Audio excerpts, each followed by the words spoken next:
Les amis, j'espère que vous allez bien et que tout se passe bien pour vous. Comme de toute façon, je vous l'avais dit, hein, que la vidéo, je la ferai juste après. Je sais pas quand est-ce qu'elle sortira comparée aux autres vidéos. Je sais pas où j'en serais comparée aux autres vidéos, si j'aurais couché ou non. Là, je me suis dit, comme je vous avais dit dans la dernière vidéo, dans tous les cas, que j'allais te parler d'abord de mes 8 premiers mois. Enfin, d'abord les 3 premiers mois, puis les 3 autres, puis les 2 derniers. Et le 9 mois, je le ferai en une vidéo parce que je me dis que le 9e mois, pour moi, concrètement, il est différent de tous les autres.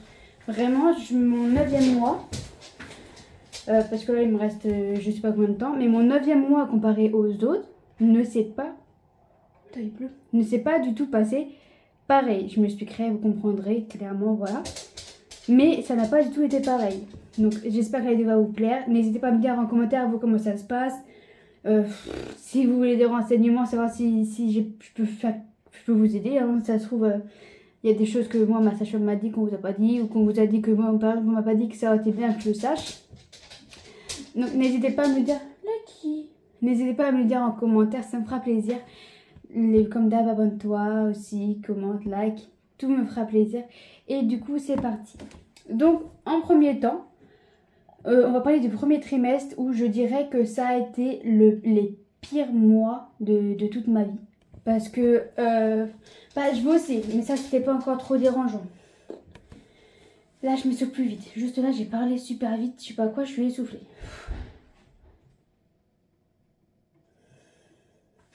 Bref. Donc les 3 premiers mois, je dirais que ça a été les pires. Parce que déjà je l'ai annoncé à personne. Enfin je l'ai annoncé à personne. Je ne l'avais pas annoncé au boulot directement parce que je savais que ça avait besoin d'aide. Mes parents, je savais pas comment leur annoncer parce qu'ils n'étaient pas au courant qu'on voulait un enfant, tout ça, enfin voilà. Il n'y avait pas forcément beaucoup de monde au courant, donc il fallait qu'on le garde un petit peu pour nous au début. Je crois qu'on l'a annoncé vers les 3 4 mois à mes parents. Je sais plus trop. Mais en global, les 3 premiers mois, ça a été tous les matins, même des fois toute la journée. Mais généralement, c'était avant de manger, donc avant midi, 1 heure. Oui, là, qui papa, il est parti dehors, il arrive. Attendez, j'arrive. Donc, ouais, en gros, moi, j'ai été mais hyper nauséeuse les 3 premiers mois. En fait, c'était vraiment avant le manger, du coup, comme je disais, avant le midi. Je pouvais manger le matin comme ne pas manger le matin. J'étais obligée d'être nauséeuse. Donc en fait là ça a été ouais en fait j'étais que nauséeuse. C'est un bon point pour moi. Je n'ai jamais vomi par contre. Et ça mais quel soulagement. C'est vraiment un truc qui me faisait peur pendant la grossesse que que je déteste sur moi pour les autres pour tout le monde. Voir quelqu'un ou me voir vomir moi ça me dégoûte au plus haut point. Donc je suis concrètement contente de ne pas avoir eu de vomissement. Mais les nausées mais c'était horrible. Je pouvais être au boulot où bah, j'étais tout seule malheureusement un jour bah, sur 6. Mais ce jour-là, on veut dire que c'était clairement le pire parce que je me sentais pas bien. J'étais là, j'étais en caisse. Bon, j'étais assise, mais j'étais en caisse et là, je sentais que j'étais pas bien. Je regardais mon gâteau, je me suis dit, est-ce que je le mange pas, ça va passer, ça va pas passer. Et là, je pouvais voir des clients, j'étais en mode, ouais, bon, bah, on va faire avec, par exemple. Voir s'il y avait personne, bah, j'allais aux toilettes, quoi, concrètement. Mais ça ne passait jamais tant que je n'avais pas mangé le repas du midi. Une fois le repas du midi passé, ça allait mieux, concrètement. C'était pas encore ça, c'était pas la grande forme, c'était pas incroyable non plus, on va dire. Mais ça allait mieux, quoi. Ensuite, qu'est-ce qui a pu se passer d'autre pendant ces 3 premiers mois? Bah, je bossais, donc concrètement, je faisais mes journées normalement. Ça se voyait pas trop au début, les 3 premiers mois ne se voyaient pas du tout. De toute façon, généralement, les 3 premiers mois, c'est pas les mois qu'on voit le plus, normalement. Mais du coup, je faisais mes journées classiques. J'allais au boulot, je mangeais, je rentrais, tout ça. Après, niveau nuit, je crois que je m'endormais sur le coup de minuit. Concrètement, je m'endormais dans mes heures basiques, pas dans des heures plutôt plus tard. Ce qui était un peu arrangeant, ça me dérangeait pas, moi, c'était mes habitudes. Voilà. Après, je mangeais. Alors, les 3 premiers mois, je crois que je mangeais pas plus que ça. Je crois que je mangeais normalement. Il n'y avait pas de grande différence pour moi. Je mangeais une portion comme je mangeais avant d'être enceinte. Il n'y avait pas de différence. Donc franchement impeccable. Après, premier trimestre, première échographie du coup. D'ailleurs j'en ai une en plus parce qu'en fait on l'a fait trop tôt la première. Donc après j'ai dû retourner pour faire vraiment la deuxième écho, la première, vraie première on va dire. Et c'est surprenant, c'est incroyable et surprenant à la fois. Tu t'attends pas du tout à ça, avoir un être vivant en toi. C'est vraiment très surprenant quoi. C'est choquant parce que tu t'attends, c'est une vie quoi. Mais non, franchement, le premier trimestre, mis à part avoir été hyper nauséeuse, ce qui était bien relou, ça a été un trimestre plutôt normal. Dans l'ensemble, j'étais plutôt contente. Après, dans le deuxième trimestre, donc du 3 à 6 mois, je crois. Attendez, je suis tombée enceinte. Dans le deuxième trimestre, j'ai travaillé que 2 mois. Parce qu'après, j'avais pas encore mon congé mat, mais c'était cassé des de toute façon. Oh, j'avais marre. Sauf que le deuxième trimestre, en fait, il m'a complètement chamboulée.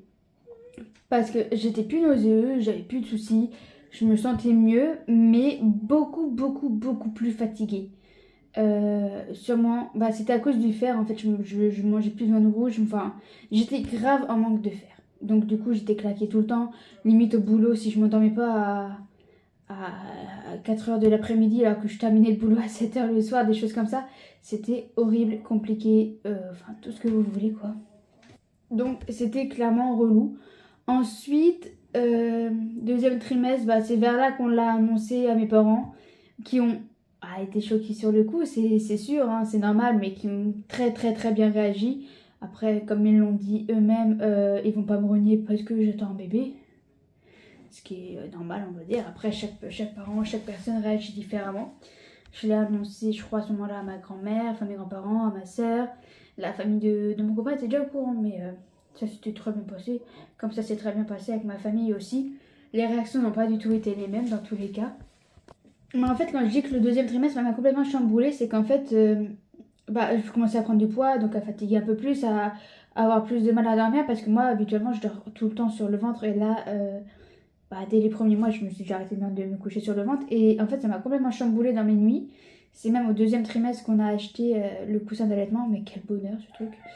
Qu'est-ce que je dormais mieux avec directement. Et du coup... du coup, en fait, ce qui m'a chamboulée, c'est par rapport au fait que j'ai arrêté de bosser. En fait, je me couchais à des 23h minuit, même des fois 22h, je m'endormais d'un seul coup. Vraiment, le deuxième trimestre, il m'a claqué, couché, tout ce que vous voulez. Je pouvais dormir des 10h, 12h par nuit, ça ne me dérangeait pas du tout. Donc voilà. Et en fait, une fois que j'ai arrêté de bosser, j'arrivais plus à dormir. En fait, on était dans notre nouvel appartement, donc là où on est actuellement. Et mon conjoint il jouait dans la chambre de la petite qui était le bureau avant. Et en fait j'étais toute seule donc j'avais pas à dormir. Et je pouvais donc me coucher à des 2h, 3h, 5h du matin. Me réveiller à des 10h. Donc en fait limite je dormais pas du tout assez. J'étais claquée limite l'après-midi. Je faisais pas de sieste. J'en ai fait très peu des siestes au cours de ma grossesse. J'ai dû en faire 3-4 grand max. Surtout là dans le 9e mois. Mais et encore ça va hein. Qu'est-ce que je peux bouger pendant le 9e mois? On en parlera dans la prochaine vidéo. Mais deuxième trimestre, du coup, j'étais beaucoup chamboulée par rapport à ça. Mais je me dis d'un côté que c'était un mal pour un bien d'avoir arrêté de bosser. Sur le fait qu'au final, dans mon boulot, il faut se baisser, il faut se relever, il faut chausser les clients. Enfin, j'étais en chaussures, donc voilà. Faut faire plein de choses. Même si mes collègues étaient tout le temps là pour m'aider, au bout d'un moment, ça devenait toujours un peu compliqué. Ouais, mais bon. J'étais déçue de partir, hein. On va pas se mytho, j'ai même chialé parce que ça faisait 4 ans, 5 ans que j'y étais quasiment. Et ça fait toujours un petit choc, hein. Toujours bizarre de partir. Mais du coup, je me dis que ça m'a fait du bien quand même de pouvoir me reposer plus. Mais franchement, au deuxième trimestre, tout était nickel. Je me sentais très bien, mais très fatiguée à cause du fer. C'était vraiment que le fer qui n'allait pas. Et là, le 7e et 8e mois, franchement, impeccable. Franchement, j'ai rien à dire sur le 7e et 8e mois. Le 7e, 8e mois, là, vous voyez, dans le 8e mois, on a fait la chambre de la... Enfin, mais ma famille a fait la chambre de la petite. Il y a eu la famille de mon copain qui est venue nous aider pour faire la chambre aussi. Tout le monde était là pour nous poser des questions, comment ça allait, quand était le terme, comment je me sentais, limite même comment mon conjoint se sentait aussi. Mais franchement, je me recouchais à des 23h, à des 2h, mais généralement c'était vraiment minuit. Je m'endormais à minuit, je me réveillais à 10h comme à 11h. Très très rarement à 14h si vraiment j'avais besoin de sommeil. Mais j'avais rien à dire sur le 7e, 8e mois qui était tranquille de ouf. J'ai grave eu de la chance. Franchement, je suis grave contente. J'ai eu 0 vergeture actuellement sur les cuisses, sur le ventre, nulle part. Je suis grave contente. Mais voilà quoi. Et puis, pas nickel, j'ai envie de vous dire. Hein. Bon, du coup les amis, j'espère que la vidéo vous aura plu, que mon petit débriefing de mes mois de grossesse vous aura plu. N'hésitez pas à me dire en commentaire, à vous abonner, à commenter, à liker, ça me fera plaisir. Et moi, je vous dis à une prochaine vidéo. Salut!